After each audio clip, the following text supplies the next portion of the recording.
Well, I'm so honored to be here today, and congratulations on your new name, your new movement.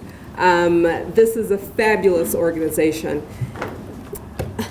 If you don't mind, I'm going to start with a story.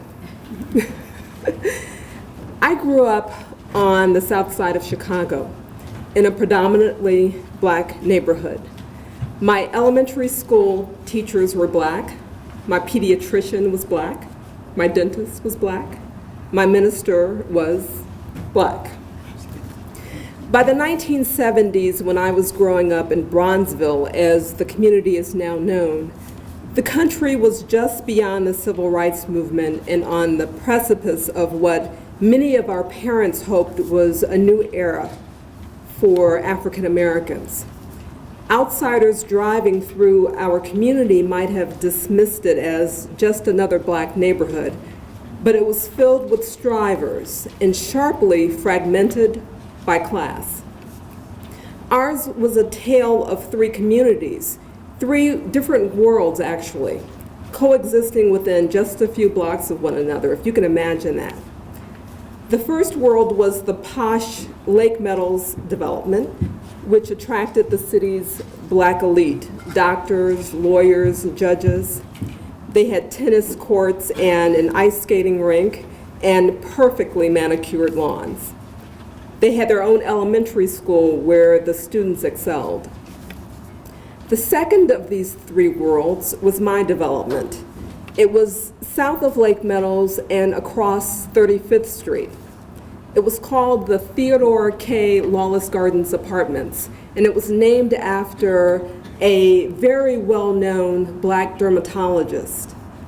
It was solidly middle class, with parents that were working hard to give their children every opportunity and every amenity. The third of these three worlds was a development that sat adjacent to mine. It was the Ida B. Wells housing project, which by the 1970s had already begun to rot with crime and drugs. So to keep the project's ills from infecting Lawless Gardens, what our community did was erect a fence around it, a really tall fence, and the fence became a wall that was separating us from them. These three communities, three different worlds trying to coexist. Sometimes our interactions were ugly. There were opportunities during which we could have learned from one another. Sometimes we did, many times we did not. And I know this sounds kind of weird because I'm not talking about a distinction in terms of race. This was very much a distinction in terms of class. And it really speaks to just how difficult it can be navigating both. One of my favorite quotes comes from Winston Churchill. It was right after World War II and Europe was rebuilding itself. And he said, "We shape our buildings, and afterward, they shape us." Well, I think it's also true of our communities. We shape our communities, and afterward, they shape us. Think about how your community shapes you. If your streets are safe and you have access to incredible schools and nice restaurants and art venues, then think about how your community shapes you if you don't have those things. Let's say you live in a food desert and can't even get fresh fruits and vegetables. What if you're a child and you live a stone's throw from the lakefront, but you have no idea it's there because it's not safe to leave your block? For the last 40 years and beyond, this organization has understood this. We shape our communities, and afterward, they shape us. I'm so thrilled to be here as you expand your mission beyond housing to the full spectrum of social justice issues. It's an exciting time. It's also an important time. The economy has yet to find its footing. People have lost income through layoffs or illnesses, and this great organization continues to care for thousands of families facing foreclosure, people searching for rental property, folks interested in creative housing, as we just heard, such as renting low-cost rooms through home sharing. Let me just say this, if I can step back a bit.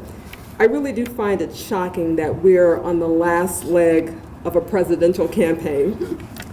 And maybe I've missed it, but I haven't heard either of the candidates talk about fair housing. I haven't heard them talk about affordable housing or housing justice for poor people. And to be, to lay it all out there, we in the media, we really have not pushed them to do so either. But I digress. The great work that this organization has done over the years is needed now more than ever. When we look around, it's true that we've made great strides. So when you guys started in 1972, 1 in 10 people were living in this area, were people of color. And now that number is more like 1 in 4. So clearly we've made some progress. But the Chicago area remains a place where our racial fissures are like gaping wounds. Our neighborhoods are still polarized along racial and in some cases ethnic lines, and in many cases along class lines. There's a lot of work that remains. Beyond Chicago, our country right now is quite divided, highly politicized. We can turn on the television and tune into people espousing the views we want to hear. We can relax in our very own echo chambers. We don't have to challenge ourselves. Studies show that our brains have become hardwired to respond to all of this, and it's easy to become more and more entrenched in the type of thinking that pushes us apart rather than draws us closer. So when I encounter an organization such as Open Communities, whose members are vigilant and stalwart and resolute in their belief that they can make a difference, I'm more than heartened. You guys realize that racially and economically diverse communities don't just happen organically. They are hard fought and hard won. They're like marriages, and I know I've been married for over 2 decades. The real work comes after you've said I do. Maintaining open communities requires hard work and nurturing. So let's go back a bit.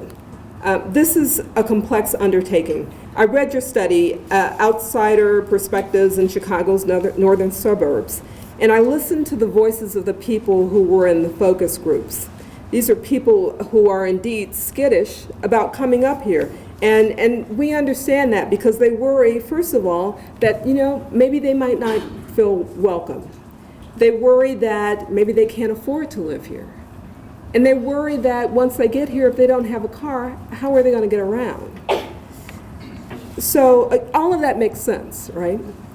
So the challenges that a group like Open Community faces, they're varied and many.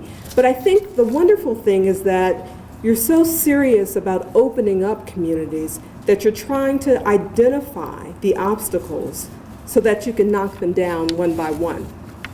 And that's very important. So now the question is, so why do this? Why work so hard to bring people up here and make sure that housing is open and affordable, and especially when you know that that's only the first step and so much more work needs to be done? Why work so tirelessly when it's easy to just let the chips kind of fall where they may? The first thing is that this is not at all about pity. That's not only simplistic thinking, but it's just not true. If you believe U.S. Census figures, the country is on course to be majority minority by about 2035. It's going to be harder and harder to live in places that are so homogeneous and exclusive. What you're doing is not just the right thing to do, but it's the pragmatic thing. It makes sense to get ahead of this. It's also true that diverse communities give us an opportunity to learn from one another, to learn about one another. It expands our minds, and I believe our hearts. Earlier, I talked about my childhood neighborhood. Well, it wasn't until I went to college that I started to learn more about my white contemporaries. And that happens with a lot of us. So initially, all I knew about white kids was what I had read in books and what I had seen on television, more specifically, the Brady Bunch. For years, I thought that white kids, even blended families of white kids, lived pristine, idyllic suburban lives with obedient dogs named Tiger. Okay, I digress again. I do believe, as President Clinton said a few weeks ago, that the philosophy, we're all in this together, is a much better one than you're on your own. Those of us who have been fortunate must reach back and help those of us who have not. That's not just good religion, it's good sense. I grew up in the church, but I don't go too often anymore, and some people might say that I'm a lapsed Christian. Yet when I meet folks who are less fortunate, I remind myself that there but for the grace of God go I. I look over my life and I have been very fortunate, especially to have grown up in a family of people who loved me and protected me and made me feel from the very beginning like I was 10 feet tall. And this wasn't just my doing. You know, some of this was luck, kind of luck of the draw. And I'm fortunate, dare I say blessed, to work in a job where I meet all kinds of people, including people whom my mother would have said have climbed up the rough side of the mountain. But for many of them, all they need is a chance, an opportunity, somebody to open the door. Often the type of people I write about are the type who would be invisible otherwise. I just think that we should see them. It's too easy to ignore them. We all have examples in our lives where we've benefited from someone who has believed in us, especially during those moments when we've appeared to be a long shot.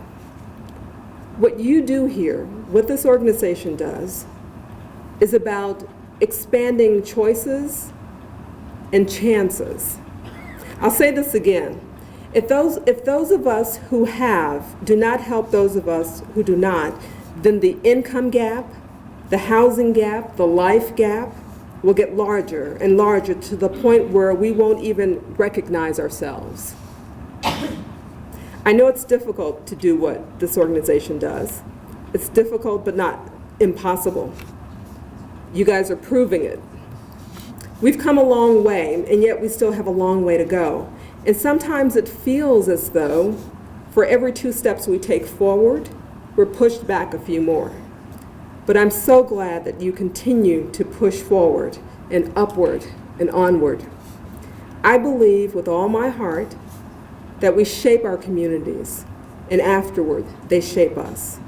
And I know you believe that too. What you are doing here is noble, it's necessary, and it's nothing short of amazing. And I thank you.